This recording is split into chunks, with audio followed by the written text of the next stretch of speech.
Hey this is Palak Sharma from PDS study sector.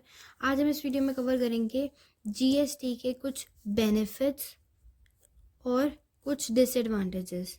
ठीक है, मतलब advantages, disadvantages, pros and cons of GST, कुछ भी कह लो। ठीक है, तो जीएसटी सबसे पहले तो जीएसटी एक विन विन सिचुएशन है। GST is a win win situation पूरी इंटायर इकोनॉमी की। ठीक है, ये जो है जीएसटी ये बेनिफिट देता है कस्टमर्स को, ठीक है, कंज्यूमर्स को, मतलब गवर्नमेंट को भी देता है, इंडस्ट्रीज को भी मिलता है और स्टेक होल्डर्स को भी। ठीक है, क्या है कि जीएसटी जो है वो एक विन विन सिचुएशन है और इसके बेनिफिट्स कस्टमर, गवर्नमेंट, इंडस्ट्री और स्टेक होल्डर सबको मिलते हैं। गुड्स एंड सर्विसेज जो हैं, goods and services come rate पे मिलते हैं, लेस रेट पे मिलते हैं, और जिसकी वजह से इकोनॉमी जो है वो बूस्ट पे है। ठीक है, इसने जीएसटी ने गुड्स को कॉम्पिटिटिवली, मतलब ग्लोबली कॉम्पिटिटिव बना दिया है। ठीक है, तो क्या किया हमने, ये हमने वैसे सिंपल प्रोज एंड कॉन्स, अगर कभी बाई चांस क्वेश्चन आ जाए पेपर के अंदर, क्योंकि बहुत इंपॉर्टेंट टॉपिक है वो, तो हम उसमें स्टार्टिंग में ये इंट्रोडक्शन लिख सकते हैं कि एक विन विन सिचुएशन है। ये बेनिफिट प्रोवाइड करती है customer, government, industry, stakeholders को। गुड्स एंड सर्विसेज का जो अमाउंट है, उसकी जो कॉस्ट है वो कम हो जाती है, इकोनॉमी को बूस्ट करने में हेल्प करती है और गुड्स को कॉम्पिटिटिव लेवल पे लेके आती है, ग्लोबली कॉम्पिटिटिव लेवल पे लेके आती है। अब करते हैं इसके कुछ बेनिफिट्स ऑफ जीएसटी। तो सबसे पहला पॉइंट इसमें ये है कि मेक इन इंडिया जो हमारा इनिशिएटिव चल रहा है ना, मेक इन इंडिया का जो इनिशिएटिव चल रहा है कि इंडिया का सामान ही लेना है, तो उसको बहुत ज़्यादा इन्होंने बूस्ट कर दिया है कि मतलब जो मतलब कंपटीशन लेवल है इंडियन गुड्स का, वो इंटरनेशनल, नेशनल लेवल पे, नेशनल मार्केट्स में लेके आया है। ठीक है, इंटरनेशनल मार्केट्स में। सेकंड पॉइंट है कि इसने मेजॉरिटी के जो हमारे इनडायरेक्ट टैक्सेस थे उन्हें सब सम्ड कर लिया है।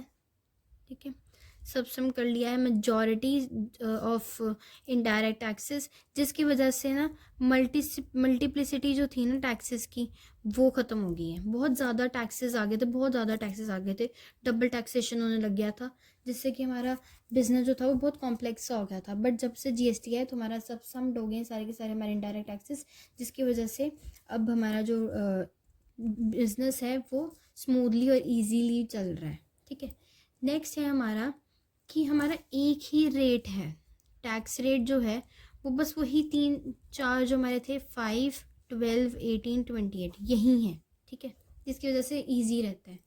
फिर जो हमारा पोस्ट जीएसटी, मतलब जीएसटी से पहले वाला और जीएसटी के बाद वाला, ठीक है, मतलब सर जीएसटी के बाद वाला और ये जीएसटी से पहले वाला, इन दोनों का जो बीच का डिफरेंस है ये हमें शो करता है रेवेन्यू। गवर्नमेंट के पास जो रेवेन्यू आ रहा था पहले वो बहुत कम था, अब जो रेवेन्यू आ रहा है वो थोड़ा सा ज़्यादा है।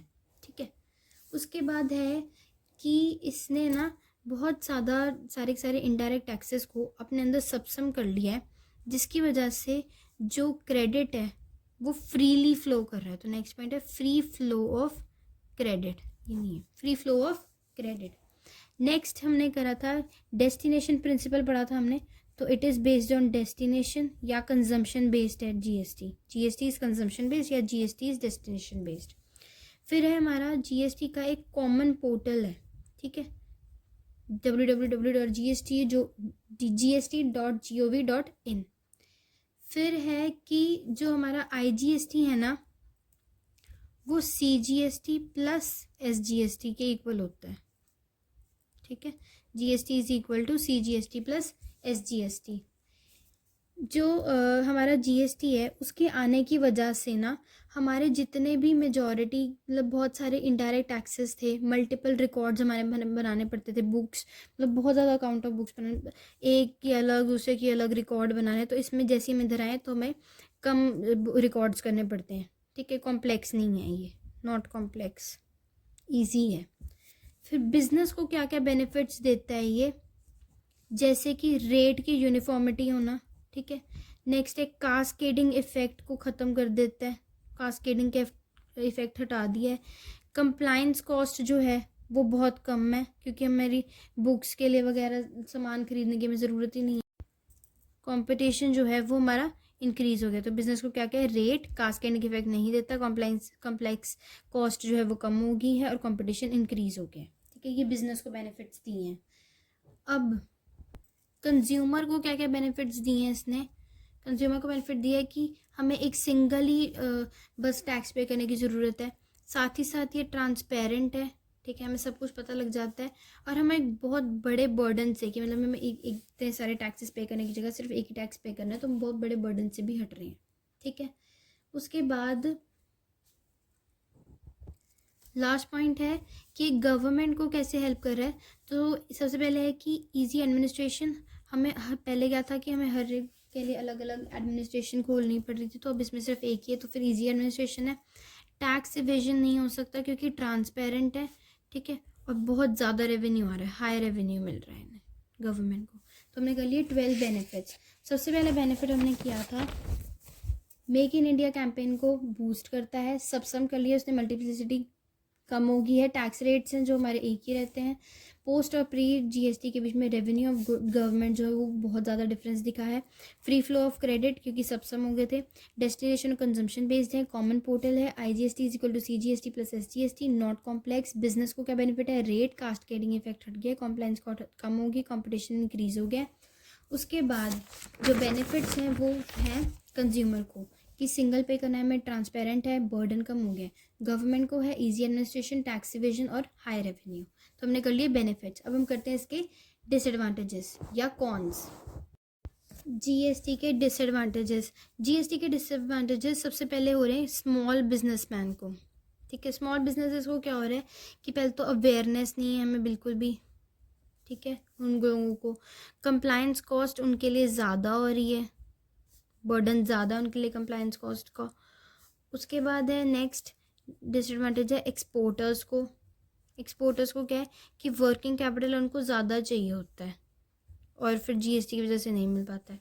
फिर कंप्लायंस जो है वो टाइम कंज्यूमिंग है, टाइम बहुत ज़्यादा लेती है कंप्लायंस कॉस्ट। फिर है लार्ज इंडस्ट्रियलिस्ट को क्या प्रॉब्लम हुई है, क्या डिसएडवांटेजेस है लार्ज इंडस्ट्रियलिस्ट के लिए। फिर वही कि कंप्लायंस कॉस्ट जो है, कंप्लायंस का बर्डन जो है वो बहुत ज़्यादा है। फिर है एडमिनिस्ट्रेटिव कॉस्ट ज़्यादा है। ठीक है, एडमिनिस्ट्रेटिव कॉस्ट और कंप्लायंस कॉस्ट। फोर्थ है गवर्नमेंट को क्या प्रॉब्लम्स हैं कि एक तो ड्यूल सिस्टम है। ठीक है, ड्यूल कंट्रोल होता है इसमें, और ड्यूल ही फिर बर्डन है। अब जब ड्यूल कंट्रोल है तो ड्यूल बर्डन है। चार। नेक्स्ट हमारा है जिससे डिसएडवांटेजेस हैं, फिफ्थ पॉइंट कंज्यूमर। कंज्यूमर को प्रॉब्लम है जैसे प्राइस इंक्रीज़ हो जाता है। ठीक है, और इन्फ्लेटेड कॉस्ट। अब प्राइस इंक्रीज़ हो गया तो फिर कॉस्ट भी हमारी ज़्यादा हो जाएगी। लास्ट है हमारा GSTN। कभी कभार टेक्निकल ग्लिच हो जाता है। ठीक है, टेक्निकल ग्लिच, ब्रेक डाउन हो गया कभी जिससे नेट नहीं चल रहा। ठीक है, फिर लॉग इन होने में थोड़ी सी प्रॉब्लम हो रही है। ये सब चीज़ें जो डिसएडवांटेजेस हैं वो छः लोगों को है। सबसे पहले है स्मॉल बिजनेसेस को, एक्सपोर्टर्स को, लार्ज इंडस्ट्रियलिस्ट को, गवर्नमेंट को, कंज्यूमर को और GSTN। क्या है, small businessman, exporters, large industrialist, government, फिर था कंज्यूमर और GSTN। तो सबसे पहले है स्मॉल बिजनेसमैन को कि अवेयरनेस नहीं है, कंप्लायंस कॉस्ट ज़्यादा है। एक्सपोर्टर्स को वर्किंग कैपिटल ज़्यादा चाहिए होता है और इसमें कंप्लायंस जो है टाइम कंज्यूमिंग है। लार्ज इंडस्ट्रीज कंप्लायंस का बर्डन है, एडमिनिस्ट्रेटिव कॉस्ट है। गवर्नमेंट को ड्यूल कंट्रोल, ड्यूल बर्डन। फिर कंज्यूमर को प्राइस बहुत ज़्यादा है और इन्फ्लेटेड कॉस्ट है। GST टेक्निकल ग्लिच, ब्रेकडाउन और log in. So this is all in this video. Thank you so much for watching. Hope you like the video. If you like the video, do watch the next videos too. Thank you.